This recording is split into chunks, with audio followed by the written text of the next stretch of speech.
Hey Sneakies, welcome back for some more Warframe. In this episode, we're going to see the introduction of the Either Reaper melee weapon, but not only that, we're going to add this Spearman attachment that's special as part of this holiday celebration in Warframe, and it's just going to be fun using a huge candy cane to go smack some Granaire faces, so let's go over to the market and buy that blueprint. Alright, so you can see the Spearman sights is right down here. It only costs 1 credit. Just going to purchase that. And very nice. And then we're going to head over to the weapons tab and go down to melee blueprints. And then we're going to buy the Either Reaper blueprint for 50,000 credits. Snatch that right up. And then we're going down to the Foundry. There's going to be no waiting time either. We're just going to build this right now. We're going to rush the build. Go down to melee tab. And then where is it? Either Reaper.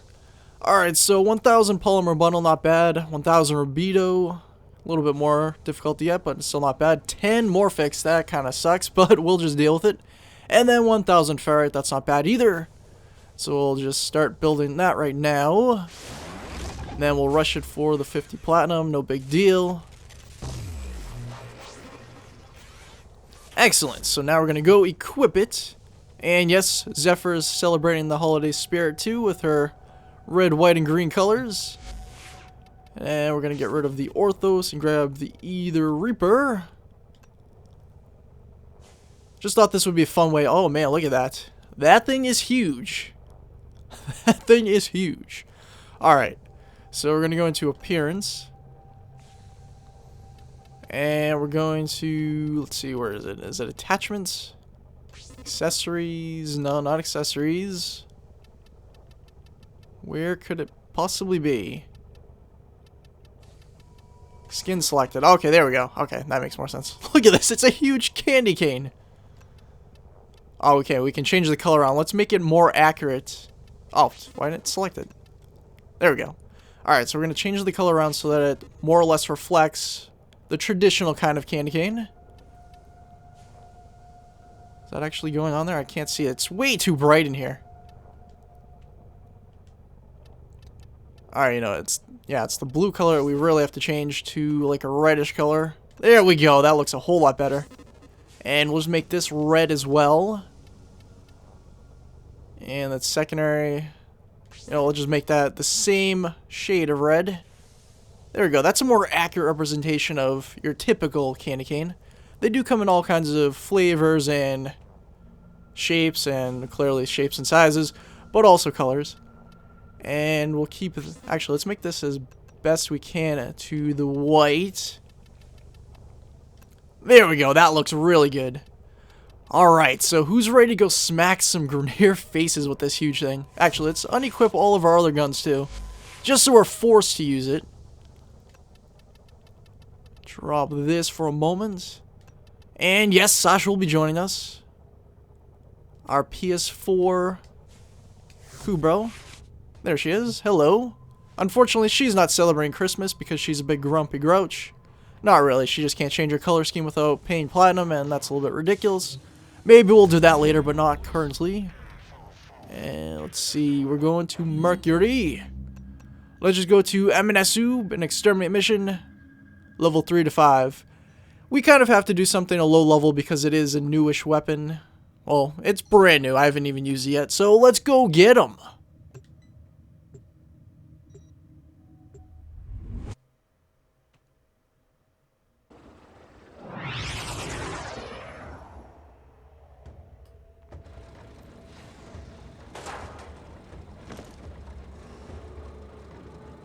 Infiltrated. Here we go. There is a large platoon of Granaire Marines stationed here. Leave no one standing. This looks so ridiculous. That's a huge candy cane. I can't get over that.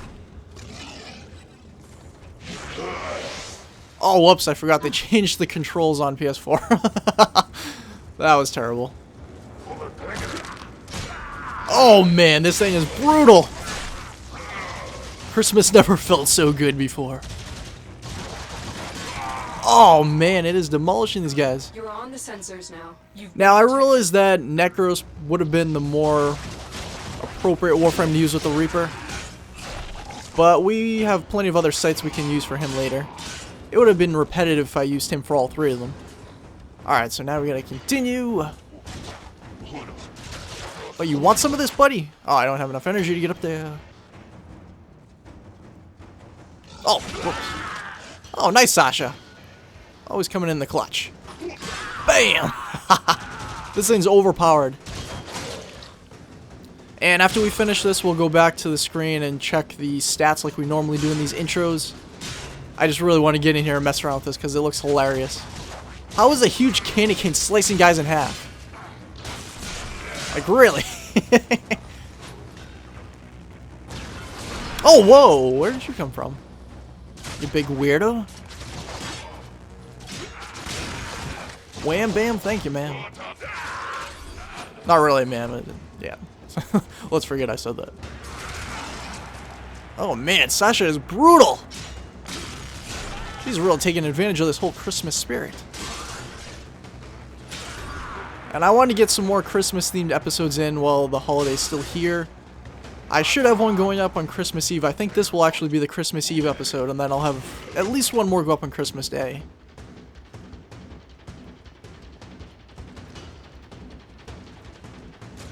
I already had the nice Christmas present with the PC Kubro entering the series, but I didn't feel like that was really enough. And I know somebody in the comments on one of the videos mentioned that they want to see more videos for Christmas time, and I have been really slacking with videos lately, unfortunately. But we're definitely getting back on track for sure. Alright. The bypass is done. Go. Bam! Death comes to thee.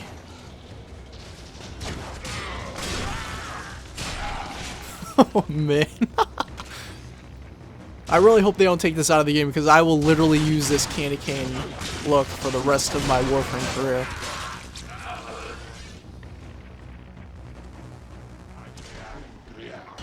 It's kind of a shame it only works for the Reapers. I guess it does make sense though because they have like the curved attachment to the end where the blade is. Bam!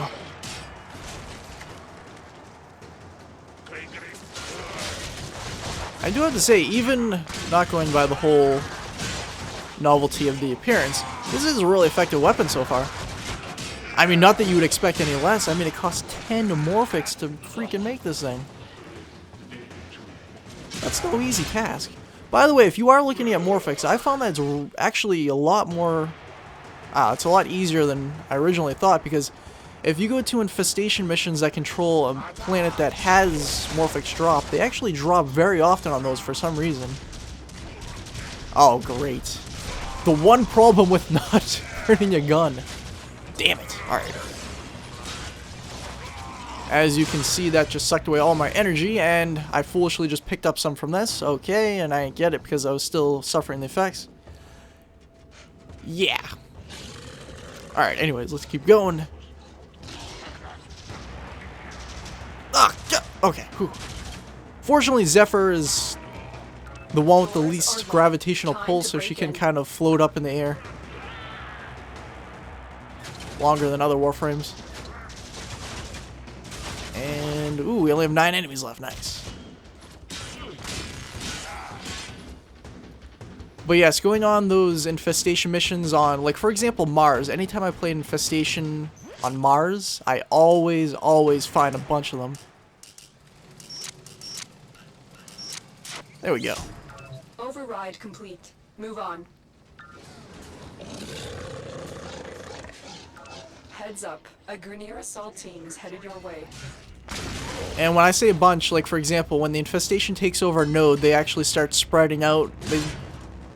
They normally start on like a couple of nodes at once, and then they start spreading from there. If enough people don't stop them before they spread, and then they eventually reach the boss node where they do typically end. But if you go on, like my favorite one to go on is defense missions. You go on there, it's easier because they're more or less forced to be in a small area, so you don't have to worry about running around a huge map like in survival missions to go farming for stuff. And usually on those, at least on Mars, I will find... Oh man, this big enemy. Ah! God. Ah, just an Xmas. Alright, I thought it was a heavy. Typically, I'll go on a run through one of those and I'll find like 4 Morphics a run, so it's pretty effective. And it doesn't take too long to go through one of those either. You have to survive for like 10 waves. Not really a big deal. Oh, we have 1 enemy left. Nice. Where are you? I'm coming for you. All the way back here, huh? Where is he? Oh, there he is. What are you looking at? Oh. He doesn't realize we're here. Thanks, Sasha. Alright, let's see if we can get a stealth kill. I guess not. Who cares? Good night. All targets eliminated. Let's get out of here. Alrighty then. So yes, the Ether Reaper is quite effective as a weapon. At least against the Grineer. I'm not sure how it will be against the other factions. Bypass complete. You may proceed. We will definitely check that in a moment after we extract though. Let's go, Sasha! Another job well executed. Oh, look at that. We got a Morphix back. So we only spent 9 on this Ether Reaper.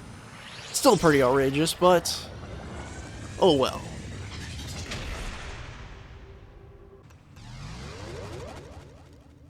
Alright, now we're back on our ship.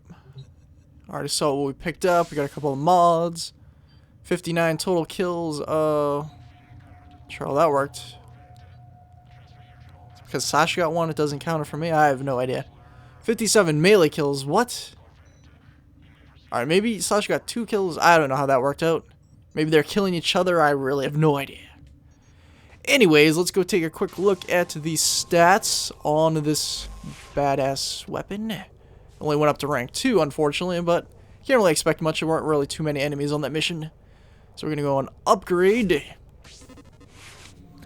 And for stance mod, I'm sure we do have it. Yes, we do. We have Stalking Fan, which matches the polarity icon.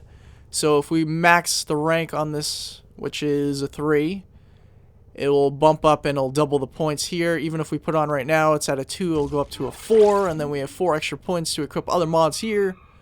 And oh, we do have 1 mod slot with the polarity icon already. So that's the V-shaped 4 damage-based mod. So naturally we're going to put Pressure Point. At max rank it is a 9. Putting it in a matching slot though bumps it down to half. It does round up always, so 4.5 it goes up to a 5. And yes, we have a much more effective Ether Reaper now. So yes, that was quite fun. I had a lot of fun messing around with a huge candy cane. I probably said candy cane more times in this episode than I've ever said any other word in any other video in this entire series. But candy cane, candy cane, candy cane. Operator, Ordis wonders, what are you thinking about? By the way, Ordis is really annoying. He always pops up, especially when I'm trying to give a nice little speech here. He'll pop up and pretty much break up the whole continuity of what I'm going with. And then I have to constantly cut stuff out, but I did something a little different in this episode. I didn't really cut and do too much editing, except for loading screens. So, yes, let me know if you actually like this style as opposed to the way I used to do it. I actually kind of like the way that I just went right into the game and started messing around with it, and then I showed the stats and everything. Actually, I didn't even show the stats. What am I thinking here? Completely blanking out. Alright, so, let's see. Critical chance 10%, that's not bad. We could definitely bump that up. Leap attack, spin attack. It does have some really nice base damage attacks already. Now, primarily it deals slash damage, so it's most effective against the infestation. However, against the other units, if you can get through their shield or their armor, it will be effective against them as well. As you saw, I was slicing them in half left and right. Impact and puncture aren't really great, but those could also be bumped up. But primarily, it's really most effective against infestation. And yes. So that's definitely a fun weapon. I definitely look forward to more episodes with this in the future. Let me know how much you did enjoy in the comments below. And be sure to leave a like if you did enjoy the video. Subscribe for more videos like this in the future. And I will see you next time for some more Warframe.